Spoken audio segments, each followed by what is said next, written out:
it's really wonderful to see so many people on this webinar. It's been kind of a dream of mine when I was writing the book. It would be a book that would be useful for people who are doing grassroots work around the country. And the publisher wasn't quite so sure about that, but we had a good conversation about how to frame the book. And, it's really marvelous to have a chance to talk to people who've been reading it and to see where that conversation can take us. I wanted to say a few words about well, first of all, thank you to Scott and Amy and the rest of the people at LSP for just bringing me into the process and for framing these events so that we can have this conversation together. It really means a lot to me. And thank you all for reading whatever you've had a time to read in the book. It's great to know people are out there making use of it somehow. Writing a book is always kind of a lonely exercise, and it's wonderful to know that someone somewhere does pick it up. Also want to thank Brian DeVore because he did a really wonderful interview. I think he's also on this webinar tonight, but he did a wonderful interview on a podcast for LSP. I think it's episode 283. And it's really the best podcast of the one. I've done about 20, and it's certainly by far and away the best one because Brian's the most astute observer of what's going on out there that I've talked to. And we just had a really wonderful discussion. I think is, if you want for some reason to find out more, I really encourage you to go to that. The other warning is tonight's not really going to be about specific strategies for moving ahead. It's really more about how I think about this work and how I think we need to think about it to do effective work. That's really was the purpose of writing the book, and that's what I'm going to focus on today. And I think in some ways the book comes at a very interesting time because while I was writing it, most of the writing happened before the pandemic and at a time when it looked like things were very stuck, and things have really shaken up since then, so that we now have hundreds of millions of dollars from the USDA coming out into communities all over the country in ways that I could not have predicted when I was writing. And we have a lot of investors getting involved who I would not have expected to be involved at that point. And the book struggles a little bit for having been written before that interest really came alive. But what I think we're at a very interesting and kind of critical time in the food movement right now, because those of us who've been working away at this for decades now see a lot of new people getting involved, a lot of money flowing in, which really,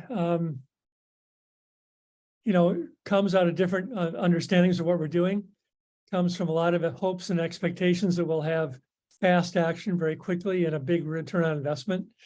And it's not, there are more and more people getting involved who don't really have the same interests LSP or the rest of us in the movement have. So I think it's especially important to be strategic with that and to understand what's coming at us and to think as carefully as we can about how to move ahead in the best way. A story I often tell is I got approached by a group of investors. There's some retired men who live in the West Coast, and they wanted to invest some of their money to make something happen towards regenerative agriculture.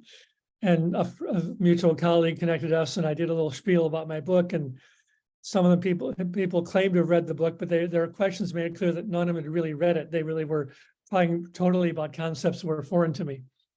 And what really struck me was that one person was saying, we tell us what we can do to invest in you so you can take your work to scale. And I said, that's not really what I want to do. I've survived by staying small. And I want these small scale efforts around the country to thrive, even though they don't bring a quick return, because they think they're building a foundation for what we need to be doing over the long haul. And that was, I've had a couple moments like that in interviews where people just sort of walked away from the conversation at that point. And I'm expecting that's not going to happen tonight.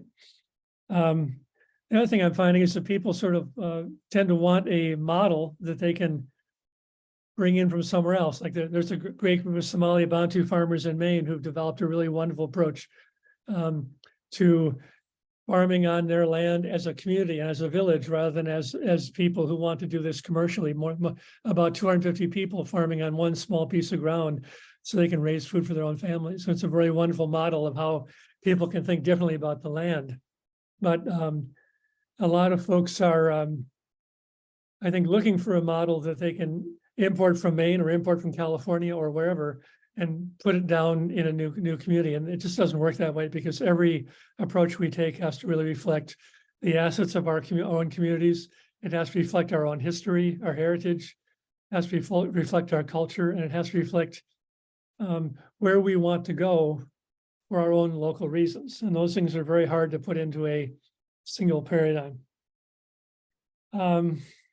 One of the things I tried to do in writing the book was to really tell stories that are unconventional. Brian and I, when we were doing the podcast, had a very interesting conversation. We were both trained as journalists, and we both got pretty good, I think, at certainly Brian did, at telling a story that encapsulated real big issues in the story of one particular person or one particular farm.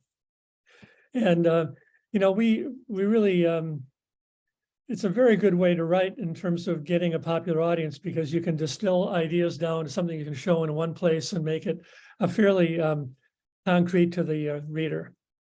At the same time, I found myself getting frustrated telling those stories, because it makes us think that if we just support the charismatic farmer, or if we just go buy food from the charismatic chef, things will all get better. And that's not how it works.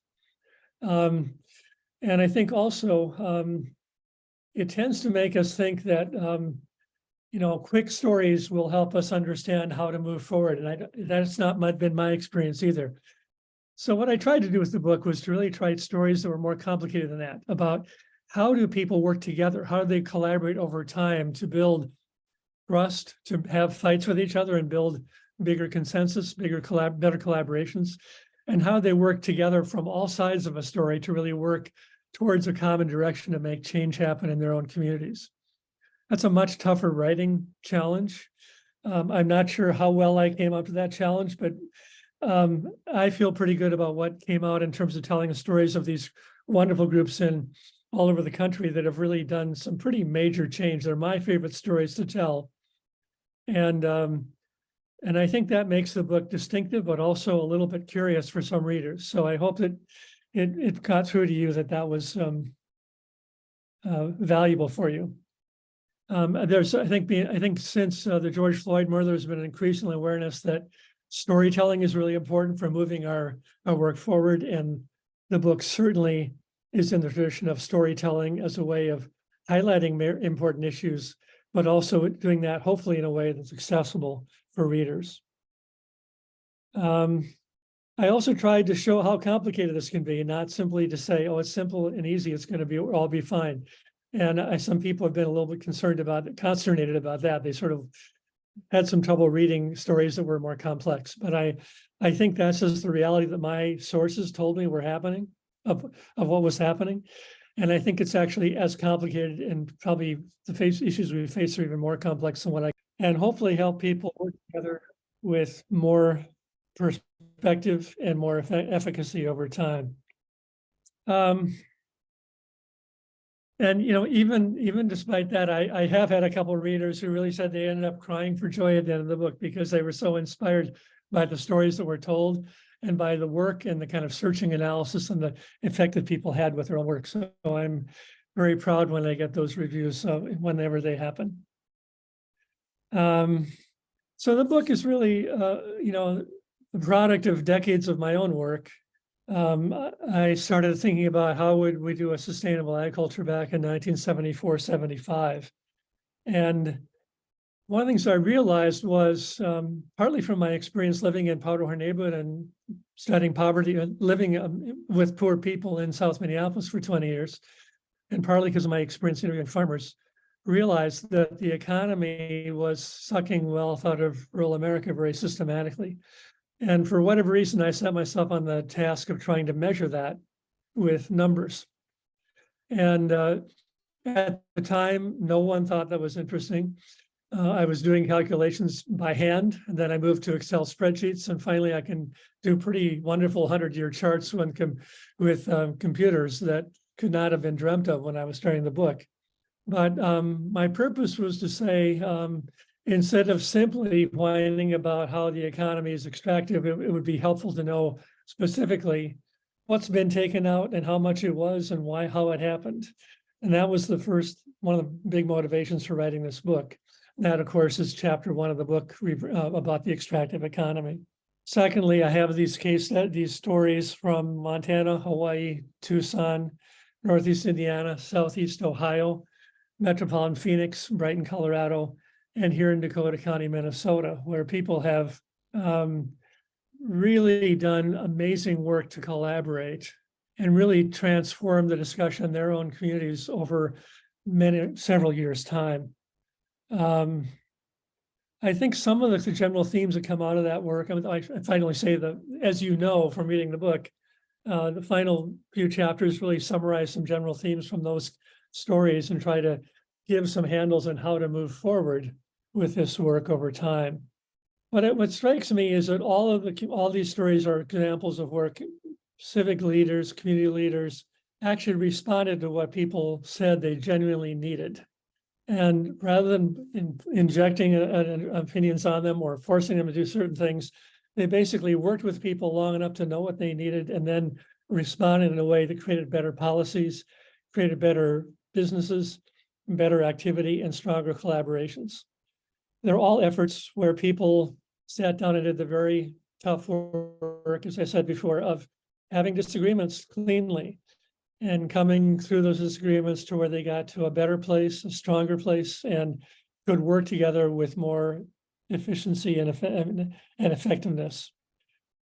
I really hope that this book is about inspiring change from the center. I think I used to think of myself more as someone on one end of the political spectrum than another. But in this polarized society we have in America, it's very hard for me to sustain that. And partly because some of the best insights I have about farming and the rural economy came from people I disagreed with politically, but they were very good colleagues, very good partners, very good friends. And they taught me a lot that I would not have known if I had stayed to what I considered my own circles at the time. Partly because of just the way we've polarized even since I wrote the book. But I tried to focus on stories that were not about partisan work or about leaning one direction or the other, but about how people in the center of the discussion could really transform their own lives in a very effective way. One of the stories that motivated me to write the book was also a funder that I knew in Michigan who had hired me to come to their community and to study the local economy and do some speeches with the Farm Bureau and with county officials and foundation staff to really explain what was happening with the extractive nature of the rural economy. And what he said was the people that I see doing the most serious, deep work are the folks who are taking a look at your economic analysis. That unless my belief, and I think this funder confirmed that, is that those who look deeply at the economic realities are going to go further, even though it's more difficult and sometimes uncomfortable to do so. But that's also with the spirit in which I tried to do the book. It's also a book that really, I hope, encourages people to think that to realize this is long-term work. It doesn't happen overnight, as we all know, and many of you know it better than I do. But this book talks about 40, 50 years in some cases of people working together to try to make things better, and cycles worked very well, and cycles where it was more frustrating, and living through all that to come to a better place. Also being strategic about the fact that when you make change like this, they're going to have people pushing back in very forceful ways, and you have to be able to strategize with that and ride with that and move forward. So as Amy and I were talking yesterday about this, we came up with a question for me to answer, which is, what do I mean by systemic change in the food system? That's a pretty interesting discussion right there. And we now have USDA using the word transforming the food system in ways differently than I use. So part of our challenge is to think about transformation in an accurate way, in a way that empowers our own work instead of simply taking the definitions that come at us from the political structure. To do that, I'd like to actually show a few slides that just show a little bit how I think about this. If I can find them here on my computer. Here we go. Can everybody see that? Great. So the common language about a lot of what we call food system, what we now call food systems, is we talk about, a lot of economists talk about supply chains. They talk about, you know, food going from a producer to a processor to a distributor to a food service or retailer, ending up in the hands of a consumer. And this is a pretty nice way to think about if you're trying to measure like the economic value created every step of the chain. That's a pretty fine way to look at it. However, I'm really troubled by the term chain because, for one thing, it has echoes of slavery, and I don't really want to get into that. Secondly, it really doesn't, it keeps the producer and the consumer separate from each other. And that's dangerous because it means farmers have no market power, and it means consumers don't often know what's actually going on in their own communities or with their own food supply.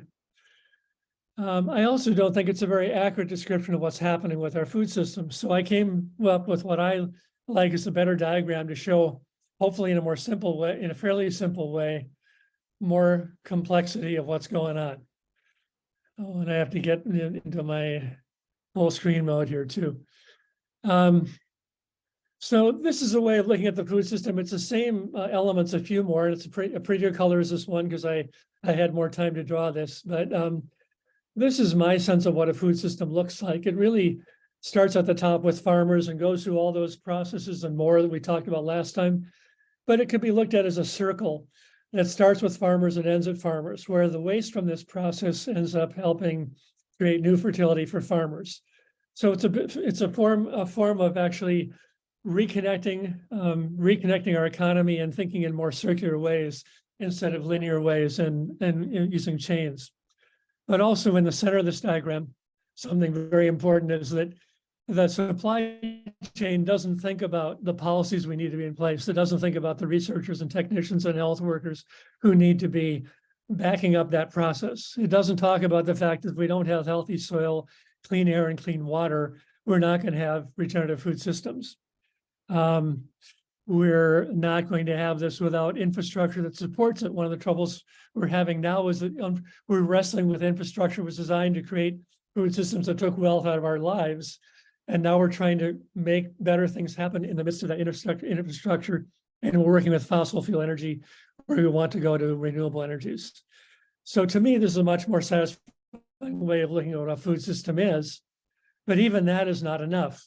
It turns out that all the people in this system also talk to each other, interact with each other, and trade with each other. So you may have farmers who actually buy shares of stock in a meat processing plant or a fruit and vegetable processing plant. You have farmers who talk to wholesalers and trade with wholesalers, even if they're talking to consumers directly. And you have people, especially in smaller towns, who talk to each other at lunch and they meet each other informally and they have conversations about, well, how do we make this better or not? And so it's pretty clear to me that this circular diagram is a much better way of explaining how we actually live and work. But it also suggests we have a web of relationships, a network of relationships, not a chain. And unless we think about that very clearly, we're going to have trouble doing the best work. So I'll stop. I'll stop pretty soon, but I think what I wanted to, currently we're kind of in a moment where we have a buzzword of regenerative agriculture. And one of the sound bites that came out of my conversation with Brian was that we really can't have regenerative farms that last a long time unless we have regenerative food systems. And there's a zillion different definitions of regenerative agriculture as well. My definition really centers on the idea that it's a system we can build from the ground up with our own resources, our own talents, our own skills, capacities, visions. And it's something we can build the essential elements for ourselves rather than having them handed to us by an outside party. There's also, of course, an ecological dimension of this, which is about how do we farm in ways that really can regenerate ecological systems. Farms can regenerate themselves. They can be compatible with the complex change we're dealing with every day. So they're throwing around words like resilience and regenerative all the time, but that's still basically a process of building very regenerative systems that support that activity. And it's really incredibly tough work. Another way I talk about this in simple terms is that we write the menu of the options we have rather than taking a menu that someone handed us to us. And I think that's also another way that I think about what this means. It really does involve changes at all levels and all those boxes that I had in the circle. Multiple changes have to happen over years and years, and it's going to be tough. It's going to be passed on in future generations. Some of the shifts that I see being really important in that would be shifting from a focus on profit to a focus on a food system that really has a multiple variety of a multiple set of purposes, which is to build not simply profit, but to build health for people, to build wealth in rural communities especially, to build connection between people, and to build capacities so we actually have more and more skill to manage the system for ourselves over time. That's to suggest an entirely different food system than the one we have inherited. We also obviously want to move from an extractive economy to one that's more capable to build wealth at the community level. We want to build a food system that's not based on generating disease and new medicines, often by the same corporations, but one that's really focused on fostering health. We want to move from polarization to collaboration, and we want to move from from focus on problems to recognizing assets, building on assets, building our capacities, and strengthening our work over time, rather than simply on identifying one problem and then solving that in a very small, narrow, or linear way. The short term I use for all that, in my word, is to say we need to kind of build a new indigeneity. Not that I'm going to become an indigenous person or any of us on this call are going to be indigenous without having been born that way. But it's a way of saying we have to connect closely with nature. We have to connect closely with each other. We have to connect closely with cycles of growth and decline, and understand that in a way that indigenous cultures were very solid at understanding, coping with, and living and thriving in the middle of. And I think if we're going to survive as a planet, is the first question. If we do that, we might have regenerative food systems. If we are able to do that, it's very likely we're going to have a need to build the capacity to have a more indigenous life, which will include anybody living on the planet, not simply those who were born into indigenous communities. And that's going to be a really interesting challenge and struggle of its own.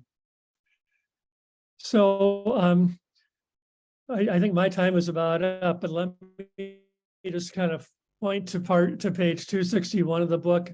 I'm sure you've looked at that already, but it describes the four kind of key balance points that I think we need to thrive. I'm talking about change from the center rather than those shifts I mentioned were kind of linear, and I'm talking about how do we change this from the center. And I think it's a matter of creating new sense of balance. And those could be in a shorthand way said, balancing production with consumption. Most of the quick, easy answers we're given suggest that we can buy our way out of this. We can buy a new product and things will get better. When in fact, we have to produce new food systems. But that's a matter of finding new balance points, not simply kind of a linear process of moving from one to the other. Secondly, balancing internal control of value with external control of value. And that's kind of what I meant when I said we get to write the menu. It's not, we're not doing things because General Mills or Target told us to do that or to buy that. We're doing it because we've decided that for our own selves and our own communities, that's what our priority is. Next, balancing private and social success. As I mentioned before, we'd like to celebrate the charismatic chef, the charismatic farmer, but none of that will be resilient if we don't build food systems that really engage all of us, whether we're charismatic or not, whether we're politically powerful or not. And we have to really find ways in this country, especially to value group success and collaborations as more than simply highlighting individual heroes and heroines. Finally, I think the hardest one, I think often because many university people think this is going to be solved by new technology. Many investors think this will be solved by new technology. And I'm really saying there's a balance between cultural insight and technology. Clearly, indigenous cultures in the past had cultural insights and technologies that help them survive in their place and time through massive change of climate and upheaval of various kinds. Simply having a new tool isn't going to make things better by itself, as we've seen over and over again in the course of farming and food in this country, that we get a new tool and that creates new efficiency for some people. The early adopters often make a profit, but then those who come later may lose their shirts, or the new technology gets replaced by a different one. The classic story about that is the railroads. When they came into the Midwest, people were celebrating the fact that we could now sell our products anywhere in the country because we could put our food on a railroad car. Well, the problem was we didn't think about the other side of that, which was once there was a railroad car, people could ship food in from far away to our communities as well. And it became cheaper to bring food in from other rural areas where land or labor was cheaper, just like globalization brought in more food from other countries where land is cheaper, and it made life for our farmers much more difficult. So these two new technologies are important, but they're also not the whole answer. And I think embracing those technologies with strong culture is pretty important in moving towards a better balance. So I think that's all I really wanted to say for now. I think that Amy had some questions she wanted to pose to people, and I'm also happy to take any questions you might have. I'll try to read some of his comments as time allows, because I didn't have time when I was talking, but appreciate your taking time to sort of think this through with me and whatever we can, and with the rest of the time we have together. Thank you, Ken. We do have a couple of minutes if there are questions that people have right now. You're welcome to come off mute and ask a question.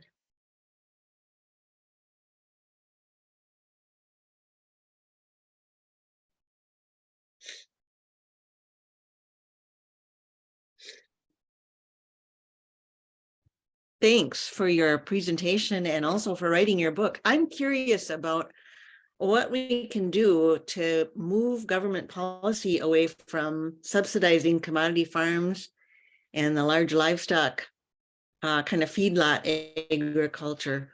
I think that's really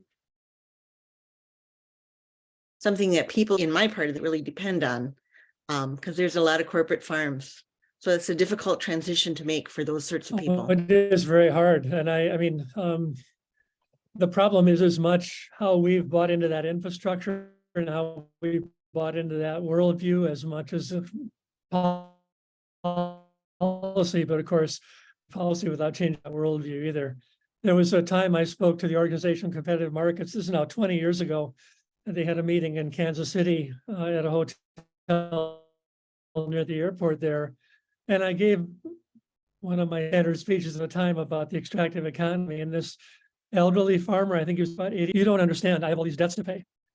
And I think his response was very interesting, because he said, he was basically not disagreeing with anything I said. He was just saying, I'm in this system that kind of has stuck me where if I don't keep doing what I'm doing, I can't pay my debts, I can't pay my bills. And that was a very profound moment for me, just to have that kind of one affirmation that someone got what I was saying, but also was kind of in turmoil about it. And that's the same dilemma USDA has right now. And I think they're in a kind of strange place. On the one hand, we've never had hundreds of millions of dollars devoted to helping support local food organizing around the country like we have now. And I think it's actually more than $1 billion at this point, especially once we add in the regional food systems business centers, regional food business centers. And so we now have a recognition for at least as long as this administration lasts, and we have support from USDA staff, some of whom may survive the next election, some of whom may not. We now have recognition at the national level that this has to be cultivated. The dilemma there is that, they're in a position where they're pretty much politically also tied, their hands are tied, and are feeling that they have to also support confined animal operations in the name of efficiency, or in the name of who's paying for elections these days. And they're also, clearly paying attention to farm organizations and commodity groups that have a lot of influence, both because of lobbyists, campaign donations, political history, knowledge. that, and they want their way. And USDA is trying to please everybody at one time. That's ultimately not going to work out, but it's also kind of in some ways, the only compromise USDA can make until voters mobilize to really create a better vision and say, no, we're going to do it this way, not the old way. And as the polarization is clearly meant to make that a difficult move for us to get to, because we have serious money going in to make it difficult for people to raise these issues. I'm talking with a community in Maine this week that just had a big vote because they've been protecting farmland in their community for 20, 30 years already. And now some developers backed by there's a rumor by some Koch brother money, is really trying to put pressure on the mayor to not keep those protections for agriculture, but to open that land up for development in new ways. So this is an issue at the government level, USDA level, it's an issue at the local level, and there's big money behind all of those efforts. I don't have a quick answer for that, obviously, other than we have more prep possibilities now in the Minnesota legislature than we had, because we have now a Democratic governor, Democratic House, and Democratic Senate. That allows us to think more creatively and to do some policies we couldn't have done when we were divided. Until we have that kind of outcome at the national level, in a progressive direction, we're not going to have much hope of getting lasting change in this direction. But what I think is what is hopeful now is that the money, the fact that USDA is now spending money to promote local food organizing means that more people are waking up and figuring out there's potential of that. More business people are saying, I want to learn about this, instead of just saying it's too small for me to be concerned about. That's good and bad, because some of those folks don't share our values, but they also are waking up to the fact that this is going to be an important thing to pay attention to. And as that presence becomes more powerful, as our work becomes more powerful, we ultimately hope to be able to change how USDA does its policies. It's not easy to turn. As the USDA staff mentioned when the Obama administration took over, USDA is a very large boat, and it's going to take a long time to turn it. They've gone remarkable distance from what I thought they were going to accomplish, and they didn't have real deep commitment from Obama to promote agriculture or food system work at all. We have much more now under Biden than we've had before, than in any administration I've been in front of. But there's a lot of strong opposition for all the reasons you talked about in your question. So I don't have a clear answer, but I think this activity really does give me some hope. I'm really impressed with how many people have suddenly discovered that local food and community foods matter. But some of the problem will be that they'll see it matters in a very conventional way, and they'll say it matters as long as they make more profit, but no further than that. And that's, I think, that what we have to watch out for, is to really keep pushing the envelope to a more systemic change, a more long-term direction. Thanks, Ken. And these will be some of the same themes that we talk about in the small group. So what I'm gonna give that's a cue for you, Scott, to get some of the breakout groups ready. But I was gonna go ahead and read the questions. And then we'll make sure that I can post a link also in the chat. That yeah, Amy? Yeah. Yeah, I do have a quick question for Ken, if I may. We're gonna have time at the end again to come back. Okay. Yep. So in our small groups, we're gonna the first question is about focus, that the end of the book talks about levers that communities have created to do systems change. And those are defined as elements that can be nudged to create broader outcomes. And so the question focuses on, were there any levers mentioned in the book that stood out to you? What was built in the process of pushing these levers, and by who? What levers were discussed that you think pose opportunities for you to push in your own community? That's the first question. And then the second question is, according to Ken's definition, a community food web is a network of community relationships that convey food from farms to processors to buyers and consumers while recycling organic waste to create fertility for local farms. And the question is, what makes food webs effective? What allows a community food web to be resilient when there are ebbs and flows in the drive and ability to coordinate? And then the final question is really, what questions, insights, and or observations do you have for Ken? So that's where we'll come back and have time for more questions. And I'm wanting to make sure the link gets in the chat for everybody with the questions. I don't know if any of my other colleagues have that link ready to pop in there or not. If not, I can run it. Erin was able to share it. Just let us know if you're having trouble accessing the questions. Okay, so somebody shared it already? Yeah. Okay, great. And then I put them in the chat also. So I think we're ready to go into small groups.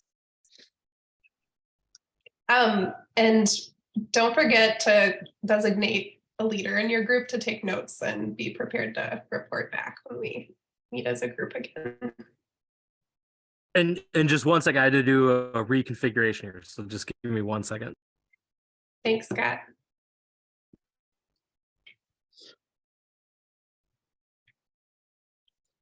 Okay, so we should be all set to go. Here we go.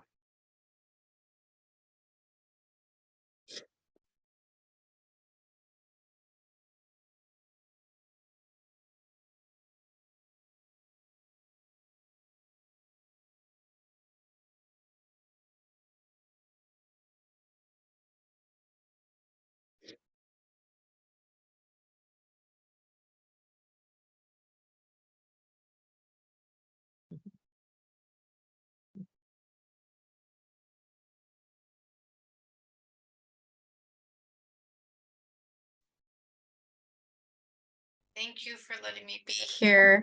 Are you heading out?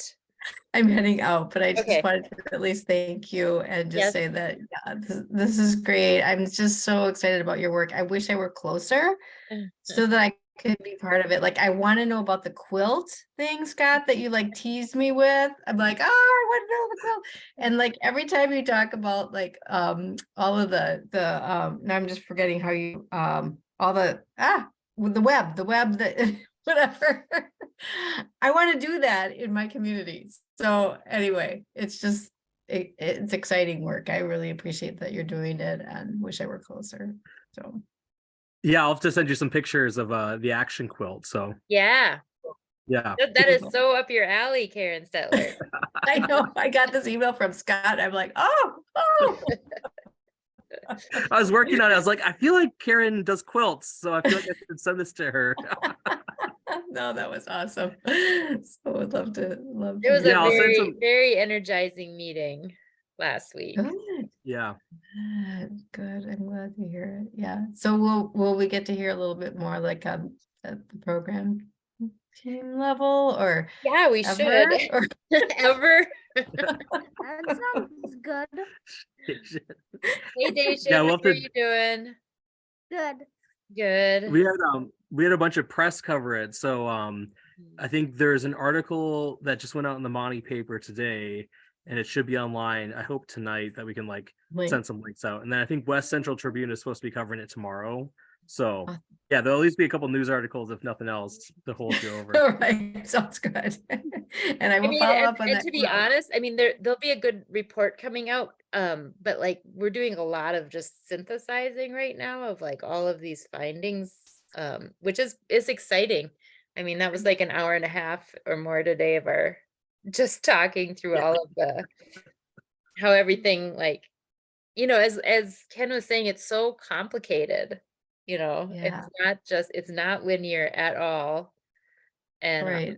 so And so is Ken part of that assessment with you? yes, yeah. Yeah. Very cool. He's still Yeah. doing interviews. He'll do like 15 interviews altogether by the end of it. So Okay. Very cool. Yeah. No, very, very awesome. All right. Well, I will let you keep organizing and Well, there- whatever I need. I will to say there's a definitely- funder that Olivia and I are talking to tomorrow who and Scott and I even talk like these are like all protocols and like like it's something that could easily be transferred to another community. We want to make sure like we've got some things figured out before that happens, but the funder is very interested in funding in Wisconsin. That's why I brought that up. Oh, nice. Oh, nice. Yeah, that sounds exciting. Super Yep. exciting. Yep. So, awesome. Mhm. All right. Well, good to see you both. Yeah, good to see you. Yeah, take Yeah, care. see ya. Bye. Yeah, bye. Keep on doing your art. Bijan, are you still doing your art? Yeah. What are you doing for art? Well, I did this one painting about an assassin because I was playing Assassin's Creed a bunch. So I'm kind of Yeah. so I wanted to make one. So that's what I did. He's been Hold doing on, that. both He's of been you really hold- doing Can that. you all just Yeah. hold on, Karen? Don't go yet. Okay. This is my Dacian. This is my daughter's painting. Oh, that's cool.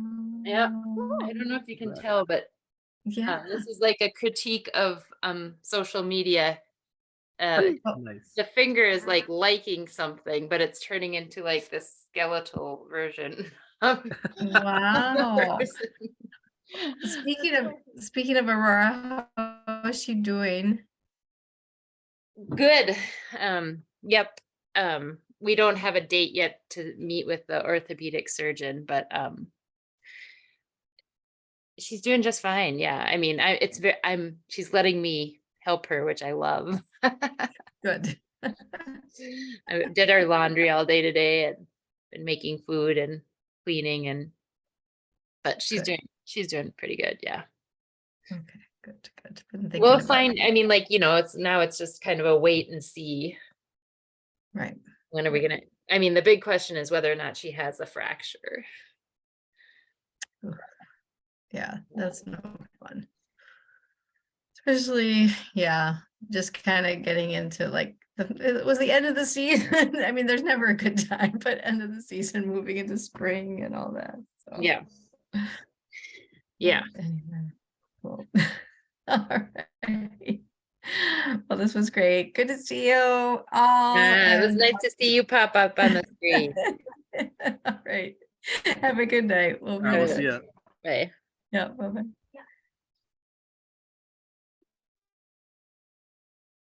I don't know if I have the attention span to go into a small group anyways. Yeah, I had to reorganize because we had a bunch of people drop off like right before we broke out. So Yeah. there was Yeah. like, some with like 5 people and some with like 2. So I just had to Yeah. reorganize it. Yeah. Make sure all the LSP people weren't all in one.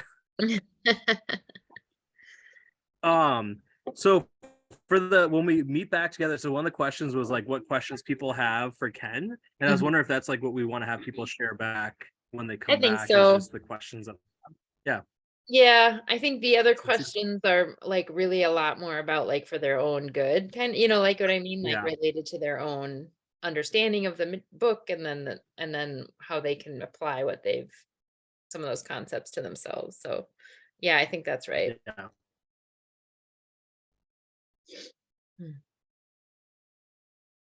Oof, I'm thirsty She's too. super I was just thinking how thirsty I am. I'm gonna go get some water.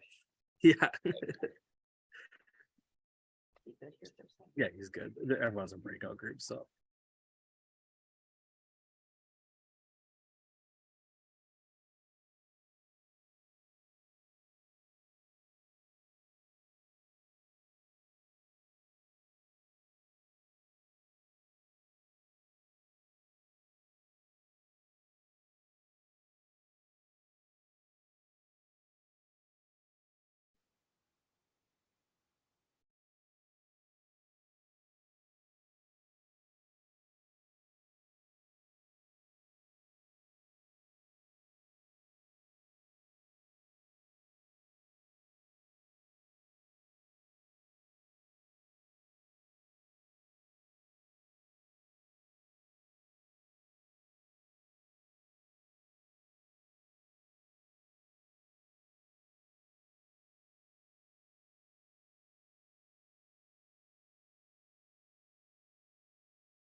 Okay.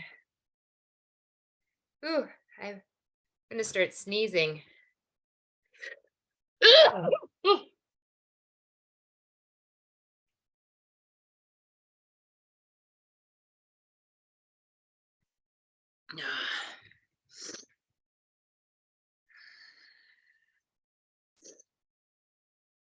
Oh, I'm gonna turn the recording off, right?